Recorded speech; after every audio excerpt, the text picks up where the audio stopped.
Adiós, mi amor, le dice un valiente guerrero a su esposa mientras se preparaba para ir a la guerra a defender a su país.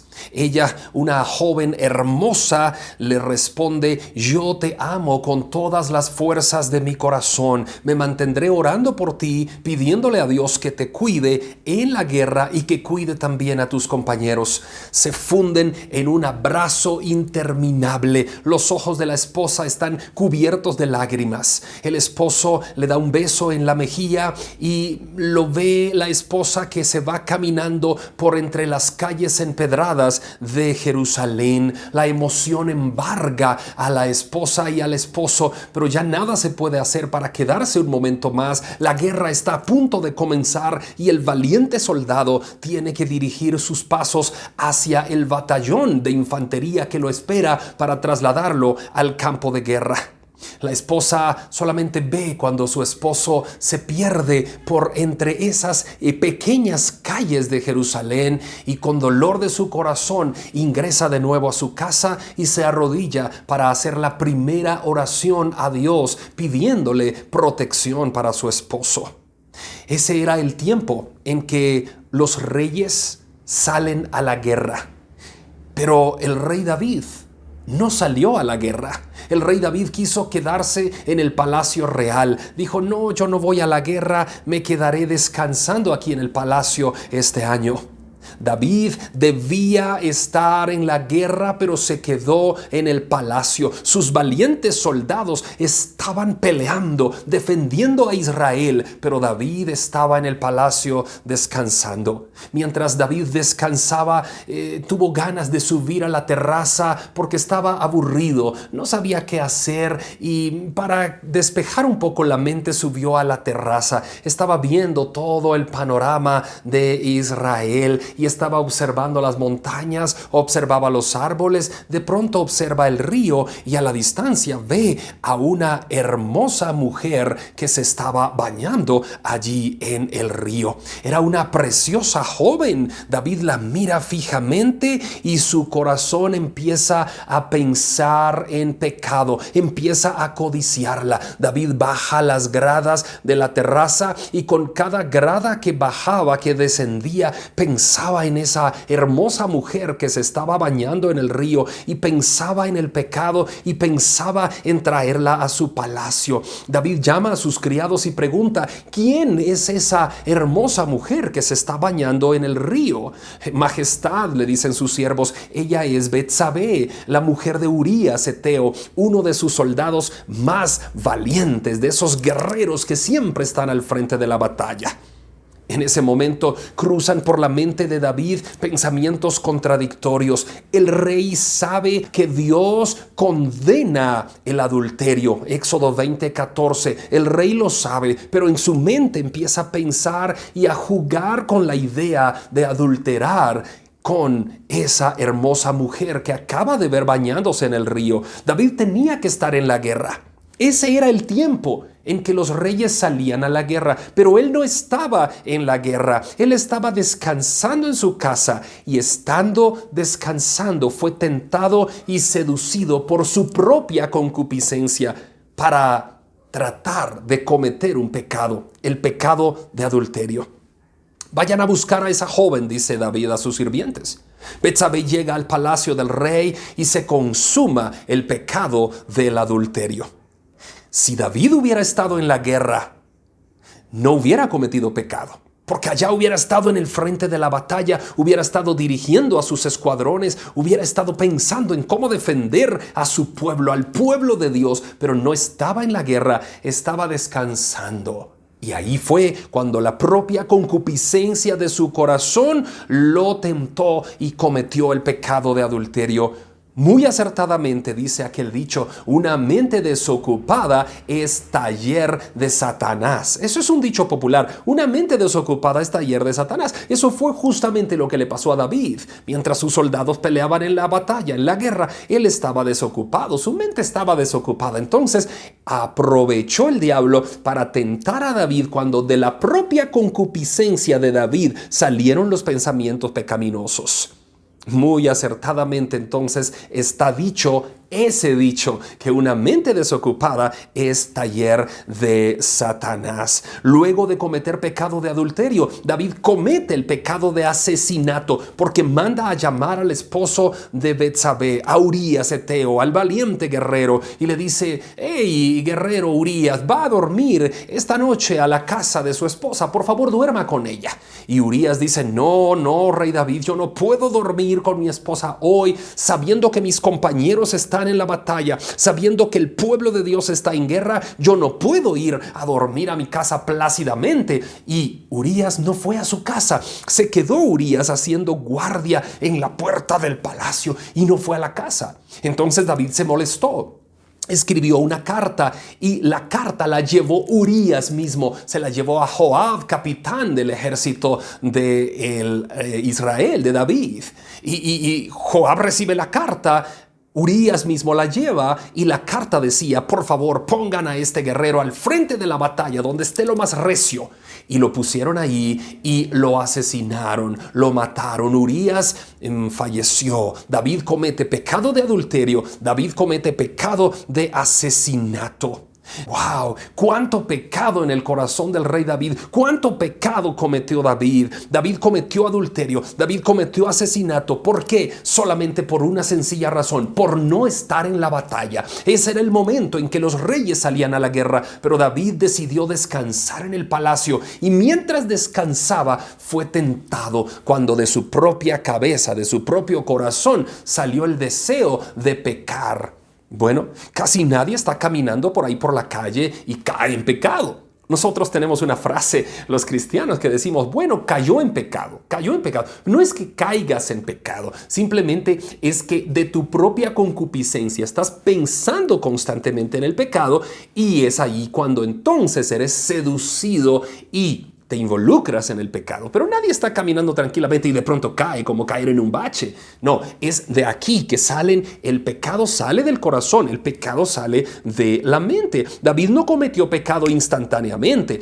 Él no estaba en el lugar donde debía estar. Entonces, por estar descansando en el palacio mientras su pueblo guerreaba, allí fue seducido, allí estuvo pensando varias cosas. No sé si a ti te ha pasado alguna vez eso, que por no estar en la guerra espiritual, por no estar leyendo la Biblia, por no estar orando, por no estar ayunando, por no estar en comunión con los hermanos de la iglesia, entonces estás por ahí frío espiritualmente, y entonces el diablo empieza a trabajar en tu mente y a ponerte tentaciones, y cuando menos sientes, estás en el pecado. ¿Por qué? Porque no estás en la guerra espiritual, no estás en la oración, no estás en la lectura de la Biblia, no estás en la comunión con los hermanos en Cristo. Y eso te puede pasar a ti, me puede pasar a mí, nos puede pasar a todos cuando descuidamos las herramientas espirituales. Recordemos la palabra de Dios que dice que nos vistamos de toda la armadura de Dios. Efesios 6 del 10 al 13. Te leo literalmente la porción de las Escrituras. Efesios 6, 10 al 13 dice: por lo demás, hermanos, fortaleceos en el Señor y en el poder de su fuerza. Y escucha lo que dice: vestíos con toda la armadura de Dios para que podáis estar firmes contra las acechanzas del diablo, porque no tenemos lucha contra sangre y carne, sino contra principados, contra potestades, contra los gobernadores de las tinieblas de este siglo, contra huestes espirituales de maldad en las regiones celestes. Por lo tanto, tomad toda la armadura de Dios para que podáis resistir en el día malo, y habiendo acabado todo, estar firmes. David no hubiera cometido pecado si hubiera estado en el frente de la batalla, si hubiera estado vestido como soldado con la armadura del ejército. No, pero David no estaba así, estaba sin esa armadura de un soldado, estaba descansando en el palacio, y una mente desocupada es taller del diablo. David estaba haciendo lo que muchas veces tú y yo hacemos, estaba ocioso. Muchas veces nosotros, cuando estamos ociosos, cuando no tenemos nada que hacer, cuando no estamos en la guerra espiritual, cuando no estamos en la oración, en la lectura de la Biblia, ni en la comunión con los demás cristianos, ¿qué estamos haciendo? Nos sentamos sentamos en la sala de la casa, en un sillón como este, tomamos el control del televisor y empezamos a cambiar canales. No tenemos nada que hacer, estamos desocupados, estamos aburridos, cambiamos un canal, ponemos otro, y al fin estamos empezando a alimentar nuestra mente con cualquier cosa que estemos viendo en la televisión o en la internet, y estamos alimentando nuestra mente con algo que después nos va a llevar a cometer pecado. ¿Qué tiene de malo que David se paró en la azotea, en la terraza, a mirar el paisaje? No tiene nada de malo. ¿Qué tiene de malo que Betsabé se estaba bañando en el río? No tiene nada de malo. Muchas veces, principalmente los jóvenes de las iglesias preguntan: pastor, ¿qué tiene de malo escuchar canciones que no son alabanzas a Dios? Pastor, ¿qué tiene de malo ir a la fiesta de un compañero del colegio, de la universidad o de la escuela que está cumpliendo años? Pastor, ¿qué tiene de malo que yo almuerce con personas que están bebiendo alcohol? Usted sabe que yo no bebo, pastor. ¿Qué tiene de malo que yo los acompañe nada más? ¿Qué tiene de malo, pastor, que me haga un tatuaje? Pastor, ¿qué tiene de malo que me vista de esta manera un poco provocativa? En fin, hay tantas preguntas que principalmente los jóvenes plantean a nosotros los pastores, y la respuesta es: quizá no tiene nada de malo, pero la realidad es que no tiene nada de bueno. El problema no es que tenga algo de malo, sino que no tiene nada de bueno. El creyente en el Señor Jesucristo no tiene por qué vivir en una zona gris. El creyente en el Señor Jesucristo no tiene por qué vivir en una zona intermedia. El creyente tiene que vivir en una zona caliente, en una zona de guerra contra las huestes espirituales de maldad, en una zona donde hay que estar de rodillas, en una zona donde hay que leer la Biblia, en una zona donde hay que estar en comunión unos con otros en la iglesia. Las Escrituras nos amonestan que presentemos nuestro cuerpo como sacrificio vivo, santo y agradable a Dios. Ese es nuestro culto racional, dice Romanos 12:1. Presentemos nuestro cuerpo en sacrificio vivo, santo, agradable a Dios. Ese es nuestro culto racional.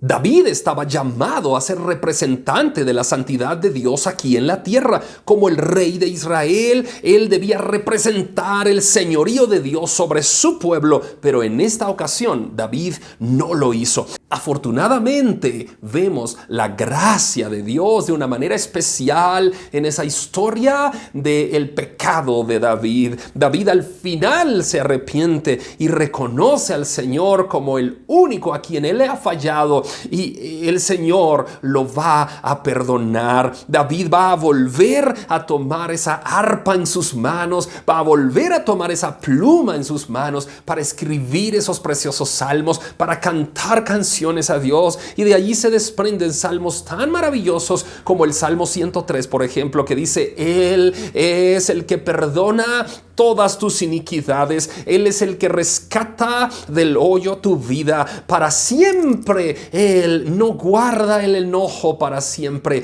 Él es soberano, Él es un Dios perdonador. No ha hecho con nosotros conforme a nuestras iniquidades, dice, ni nos ha pagado conforme a nuestros pecados. David reconoce al Señor, se doblega ante su presencia, pide perdón y Dios lo perdona. Pero el pecado de David trae consecuencias lamentables para la vida del rey de Israel. El pecado que cometió David, adulterio y asesinato, trae una gran carga, un gran cúmulo de consecuencias en su vida personal, en su vida familiar y en su reinado. David sufre las consecuencias del pecado. Dios lo perdona, pero el pecado siempre trae consecuencias. Mi querido amigo, mi querido hermano, si tú estás ahora en pecado, si tú estás viviendo lejos de Dios, si has resbalado, si has caído en pecado, el pecado traerá sus consecuencias. Tienes que correr a Jesucristo, tienes que correr a la cruz, tienes que correr a pedirle el perdón de Dios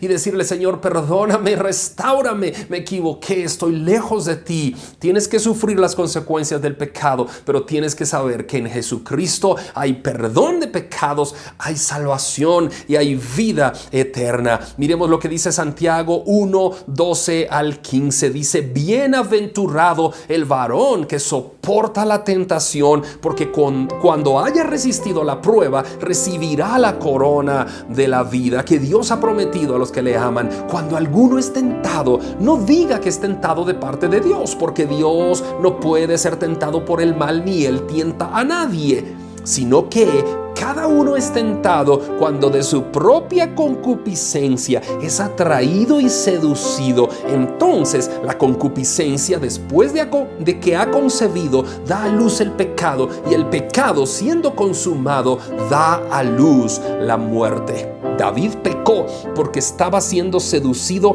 por su propia concupiscencia. David tenía que estar en la guerra, pero no estaba en la guerra. Y como estaba descansando en el sofá de la casa, en el sillón de la casa, entonces su propia concupiscencia empezó a atraerle el deseo de pecar. Como estaba ocioso, por eso el diablo aprovechó, y la concupiscencia, los pensamientos pecaminosos de David lo llevaron a cometer dos pecados graves: el pecado de adulterio y el pecado de asesinato.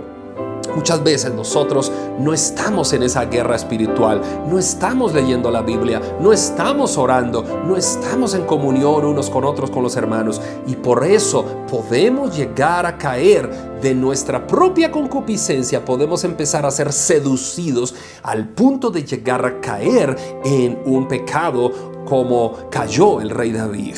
Betsabé fue imprudente al bañarse en el río a la vista casi de todos. David fue imprudente al subir a la terraza, estar descansando en el palacio y no estar en la guerra. O sea que no solo David tuvo culpa, Betsabé también tuvo culpa en ese pecado. Betsabé no tuvo que estar en ese lugar en ese momento. Ella sabía que estaba en el río, que estaba en el lugar público y que cualquiera la podía estar viendo. David no tuvo que estar en ese lugar en ese momento. David tenía que estar en la guerra peleando con sus soldados, pero estaban en los lugares equivocados y entonces fueron atraídos y seducidos a pecar. Nosotros, como hijos de Dios, tenemos que ser luz en medio de las tinieblas. Nosotros, como hijos de Dios, tenemos que estar compenetrados en la guerra espiritual que tenemos contra huestes espirituales de maldad en los aires. Nuestra guerra no es contra seres humanos, es contra el mismo diablo, contra las huestes espirituales del mal que tratarán de seducirnos a través de nuestros propios pensamientos, muchas veces pensamientos pecaminosos, cuando tenemos una mente desocupada. La única solución que encontró David fue el arrepentimiento. La única solución que tienes tú y que tengo yo es el arrepentimiento. Esa es la única solución que hoy podemos encontrar en Cristo Jesús. Aún el creyente más espiritual y consagrado puede caer en pecado. Por lo tanto, es importante que estemos atentos, que en vez de estar descansando, estemos en la guerra espiritual, que en vez de estar descansando, estemos leyendo la Biblia, que en vez de estar descansando, estemos en comunión unos con otros, que en vez de estar descansando, estemos adorando a nuestro Señor. David reconoce su pecado y Dios tiene piedad y misericordia de él. David reconoce su pecado cuando escribe el Salmo 51. Miren qué maravilla de salmo. Cuando David reconoce que ha pecado, entonces escribe y dice: ten piedad de mí, oh Dios, conforme a tu misericordia, conforme a la multitud de tus piedades, borra mis rebeliones, lávame más y más de mi maldad y límpiame de mi pecado, porque yo reconozco mis rebeliones y mi pecado está siempre delante de mí. Contra ti solo he pecado y he hecho lo malo delante de tus ojos, para que seas reconocido justo en tu palabra y tenido por puro en tu juicio. David escribe el precioso Salmo 51 en el versículo 7, dice: purifícame con hisopo y seré limpio, lávame y seré más blanco que la nieve. Hazme oír gozo y alegría y se recrearán los huesos que has abatido. Versículo 9 dice: esconde tu rostro de mis pecados y borra mis maldades. Crea en mí, oh Dios, un corazón limpio y renueva un espíritu recto dentro de mí. David está diciéndole a Dios: he pecado contra ti, por favor perdóname, por favor te ruego misericordia, por favor Señor ten piedad de mí. Miren el versículo 12, dice: vuélveme el gozo de tu salvación y no quites de mí tu Santo Espíritu. David reconoce que sin Dios no puede hacer nada. David reconoce que solo Dios es la única solución al grave pecado que ha cometido. Yo no sé cuál es el momento por el que tú estás atravesando hoy. Yo no sé si acabas de cometer pecado, si estás cometiendo pecado o si estás pensando cometer pecado. Lo único que te puedo decir es que solo en Cristo encontrarás perdón y vida eterna. Mientras tengas vida, tienes la oportunidad de ponerte a cuentas con Dios, de experimentar su misericordia y su perdón. Así que corre al perdón que solo encuentras en Jesucristo.